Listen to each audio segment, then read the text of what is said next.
有組織推算咧，全香港咧大概係有100萬名嘅隱性腎病患者嘅，好多人都唔知自己有呢一個問題嘅喎。而慢性腎病咧有分開原發性同埋繼發性兩種。原發性咧係代表腎臟本身患有嘅疾病，而繼發性咧係有一啲慢性疾病衍生出嚟嘅，例如三高啊、痛風等。咁所以咧，我哋今日咧就係以中醫嘅角度去探討一下，究竟有啲咩方法可以醫治。我哋不如一齊問問崔博士。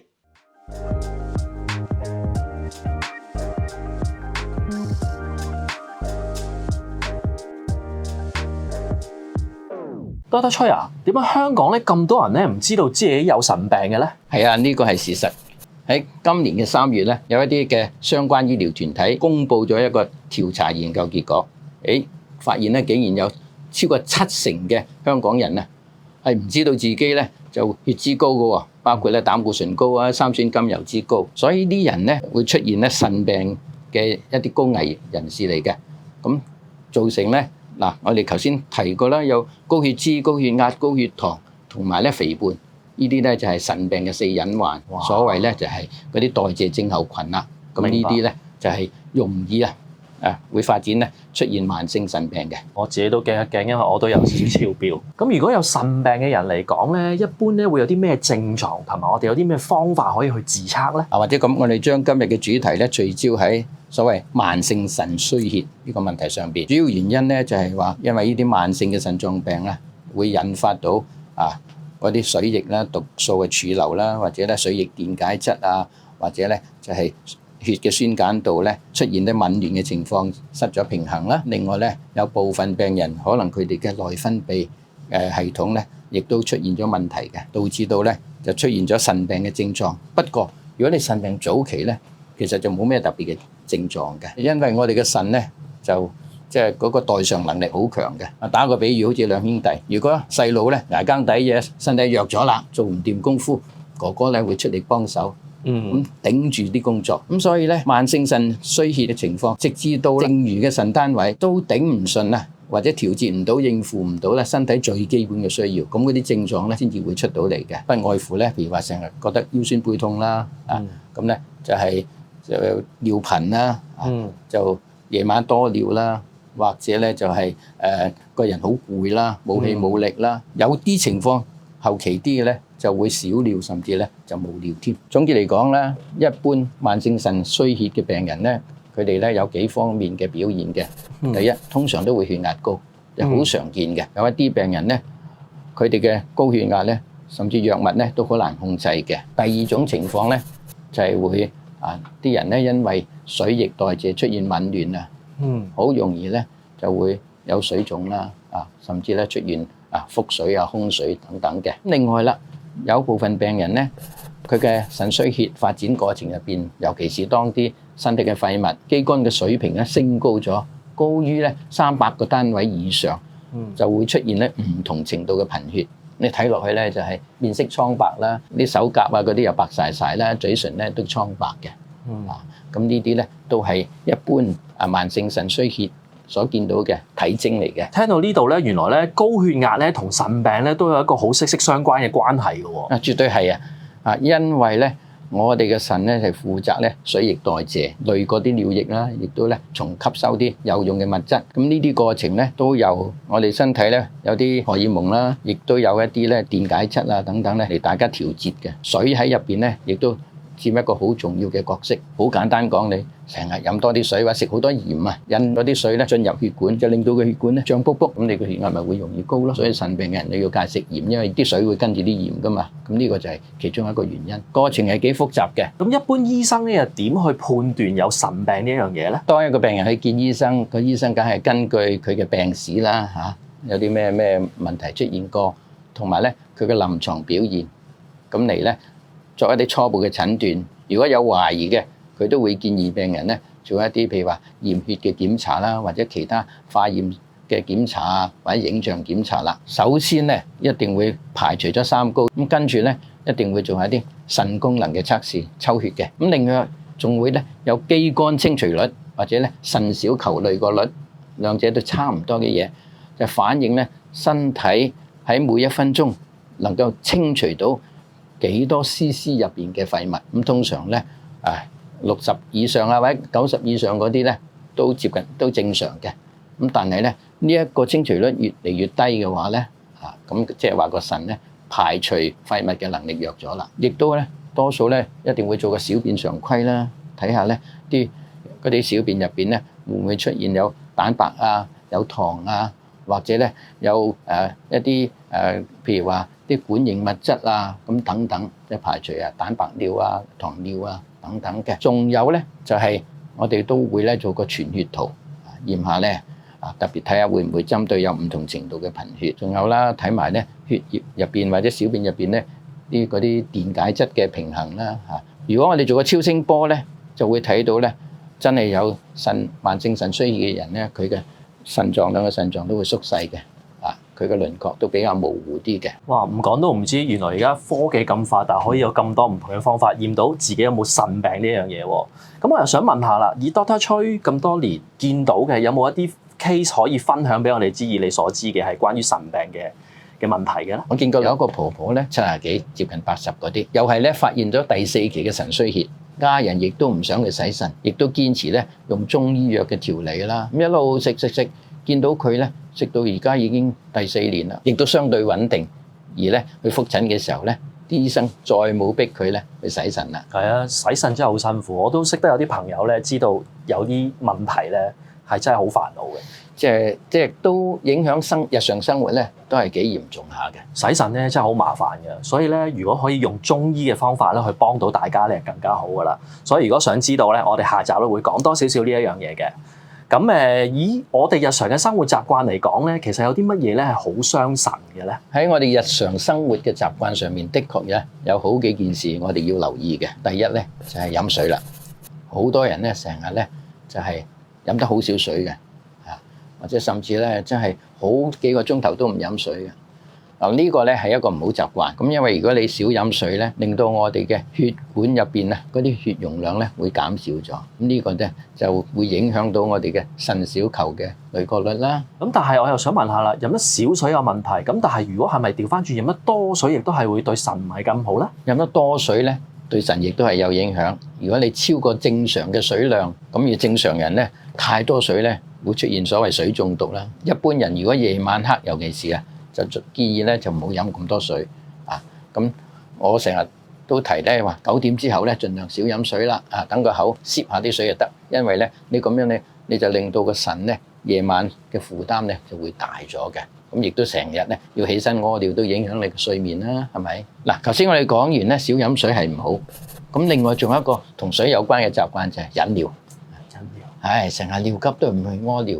咁特別啲女性咧就係出咗街啊，有啲唔中意街外嘅廁所啦，死忍到翻屋企先啦。有啲做嘢咧而家咧處理緊客人嘅嘢嗰啲銀行職員等等咧就唔想去治，長期忍尿咧，你可能出現一啲問題，譬如話咧，你好容易有尿道嘅感染啦，尿道炎嗰啲啦，又或者咧腎石啦，咁甚至咧對腎咧都會造成一啲咧損害嘅。咁講完水嘅嘢咧，就同個口食嘅嘢有關啦。食物方面，咁我哋好重要咧，一定咧有好多人中意多鹽多油多糖啦，因為好容易引發咧你血壓高啦、血脂高啦、糖尿病等等呢啲三高啊嘛，咁隱患嚟嘅。對於腎病嚟講，均衡飲食啦，均衡飲食好重要啦。另外仲有一樣嘢咧，食煙都有可能會傷腎嘅。我一直以為食煙就係關個肺事，原來都關個腎事嘅。肺係人都知啦，係咪啊？咁但係煙入邊咧有唔少毒素噶嘛，尼古丁等等呢啲咧係一個嚴重嘅一個致癌物質，同埋會導致身體咧就出現好多問題，咁咧個腎咧都唔能夠排除在外㗎啦。總之食少煙都係對個臟腑為妙啦。絕對啱。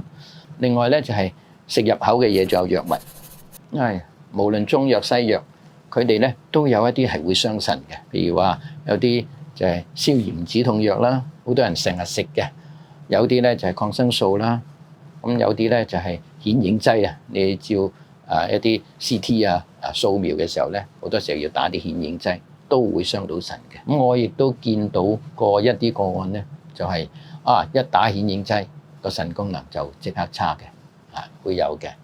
中藥方面啦，中藥咧有一類藥咧就係含有所謂馬兜鈴酸啊。譬如係咩咧？木通啦、木防己呢啲咧，就而家咧已經盡量咧就係備用或者禁用啦。咁另外仲有啦，喺我哋生活習慣方面咧，有時咧我哋勞累過度咧都會傷腎喎。譬如話成日要捱夜啦，或者有啲人咧就係防勞過度啦、色慾過度咧，咁好容易咧令到身體咧成日處於一個咧好疲勞嘅狀態，咁就抑制咗自己嘅免疫功能啦。咁同埋咧又好容易咧令到自己過度勞累咧，咁呢個情況咧對個腎咧都係不利嘅。另外咧就係有啲人成日坐喺度坐喺度睇電視坐喺度咧做嘢或者咧打電腦，少動多坐咧，好容易咧就坐出病。唔好講個腎對我哋心肺對我哋肌肉骨骼功能咧都影響。嗱，仲有一樣我想補充嘅就係咧，我哋現代人咧好容易忽略一個問題，就係時時有啲小病就置諸不理或者處理得唔好。嗱，舉個例啦，就算感冒咁簡單，好多時候咧我哋俾病毒感染，有感冒、上呼吸道感染之後咧，好容易咧引發一啲咧叫做繼發性嘅細菌感染，尤其是咧俾一啲叫溶血性嘅鏈球菌感染到。有啲人以為食少少嘅中成藥咁搞掂咗佢冇咁痛喎，咁就置諸不理。其實咧問題嚟啦，如果俾呢啲咁嘅溶血性鏈球菌入咗我哋嘅血液，佢就會刺激咗我哋嘅免疫系統，經過一系列嘅細胞反應同埋一啲生化過程咧，最後咧對腎都造成損害嘅，就引起咧腎炎噶啦。原來咧感冒處理得唔好咧，都有機會咧令到個腎有事，繼而咧可能會有腎炎呢一樣嘢發生嘅喎。係啦，雖然我哋話小病是福，但係有時小病咧我都要認真處理咁先至咧就免除後患。我親自咧亦都見過好幾個個案咧，細路仔嘅時候咧就因為咧喉嚨痛，後來發展到真係腎炎。好啦，醫翻好咧，到大個咧成日咧都要跟住睇住個腎嗰個功能有冇變壞咁的確咧有後遺症。咁我又想問下 Doctor 崔啦，嚟到呢一度咧，我哋知道咗咁多腎嘅知識啦，咁你又有冇啲小 tips 喺中醫嘅角度有啲咩動作或者穴位可以建議俾我哋嘅觀眾咧？第一個我想介紹嘅就叫腎腧穴，呢個穴位咧就喺背脊。咁定位咧非常簡單，我係兩手叉腰，然之後手指公掂到嘅地方，嗰度就係腎腧穴啦，係一個補腎嘅穴位。我哋嘅做法就係將兩個手指公大力握落去，撳到佢有酸酸軟軟嘅感覺。但凡你有腰酸背痛有啲小便密或者咧小便忍唔到等等嘅同腎有關嘅問題咧，呢個穴位都會幫到你嘅。另一個做法咧，就揸住兩個拳頭，大家手指頂手指，頂住啲手指咧，呢啲手指骨所握落去嘅位置，都係呢個腎腧嘅嗰個區域嚟嘅。因為穴位唔係一點嘅，係一個區域嚟嘅。我哋係咁樣用啲指頭咧，咁嚟捽佢咧，都有同等嘅功效嘅。另外一個穴位咧，就係湧泉穴，都係一個咧補腎嘅穴位嚟嘅。咁呢個穴位咧，就係可以有調便大小二便同埋咧平肝息風引火歸元嘅作用。佢個位置喺邊度咧？就喺我哋兩隻嘅腳板底，每隻腳板底咧，你扣除啲腳趾喺前1/3，你哋會發現咧有個凹位嘅，凹落去嗰個窿咧，嗰度就係湧泉穴啦。好多時候建議咧，你坐喺度撳住個腳板底，用手指公撳住湧泉穴，握佢咧1-2分鐘，一日做幾次都得，特別臨瞓前咧都可以做嘅，因為咧佢有安神嘅作用。呢個湧泉穴咧，對於頭暈頭痛脹下，或者咧有啲即係腎嘅有關問題咁都可以咧有幫助嘅。仲有一個補腎穴位咧，就係叫做太溪穴。咁呢個穴位喺邊度咧？就喺我哋內側嘅腳眼。腳眼咧向後拉就係我哋嘅筋腱邊啦。咁呢兩個腳眼同筋腱中間咧有個凹陷位，喺嗰個凹陷位嗰度咧，手指公咧握落去，咁大力握得酸酸脹，可以握佢咧就係1-2分鐘，咁一日做好多次都得嘅。咁呢個穴位咧，亦都係一個好常用嘅補腎穴位，對於腎炎膀胱炎嗰啲同腎有關嘅遺尿小便咧忍唔到等等咧都有幫助嘅。其實着緊身褲咧，又會唔會有問題咧？着緊身褲無論男女，好明顯咧，你箍住你嘅下身部分咧，梗係會影響血液嘅流通啦。咁另外咧，你焗住晒咧，嗰度嗰啲空氣就亦都唔流通㗎。特別女士咧，好容易出汗，咁令到咧佢哋嘅下身咧就容易咧出現感染引發咗咧就係尿道炎啊、陰道炎呢啲問題，有可能咧增加患腎病嘅風險咯。男士咧雖然咧就係比較情況，即係受影響嘅情況比較輕微啲，咁但係仍然咧都係箍住下身啊嘛。男士陰囊咧貼住個身體，溫度咧相對高咗咧，就會影響精子嘅生長同埋成熟，會影響到咧佢嗰個生育嘅能力。但係咧對於男女嚟講，佢哋就唔會話影響佢哋性方面嘅問題，只不過咧有機會咧就係女性容易咧有腎病，而男士咧會影響佢嘅生育能力咁解嘅啫。講到呢度啦，我啊聽過有個俗語有講咧，我哋成日講話腎虧腎虧，咁到底咧中醫嚟講有冇腎虧呢一樣嘢嘅咧？嗱，我查過中醫嘅典籍，就冇單純腎虧呢個字嘅。腎虧呢個點嚟咧？坊間咧就好多人咧就係講呢個腎虧，笑男人咧做虧佬，將呢個問題咧就同個性嘅問題咧拉埋咗。好多時候咧，啲人就認為一啲男士佢咧就身體虛弱，所以房事不濟。又調翻轉頭，有啲男士咧因為房事過度之後咧令到身體虛弱。咁總之嚟講，呢啲人睇落去咧好似個孱弱書生，弱不禁風咁樣咁攞嚟笑人嘅啫。查實咧喺我哋中醫嘅理解入邊咧，腎虧只不過咧係腎虛嘅一個可能係一個俗稱啦。腎虛咧包括腎精不足同埋咧腎嘅陰陽失調。咁呢方面咧，無論男女咧都會發生嘅。尤其是腎精不足咧，就令到咧有啲人咧就係有啲虛弱嘅表現啦。但係咧唔會影響佢哋嘅性功能，所以大家都唔需要太擔心啊。咁今日多謝 Dr. Choi 咧同我哋分享咗咁多有關腎病嘅問題啦。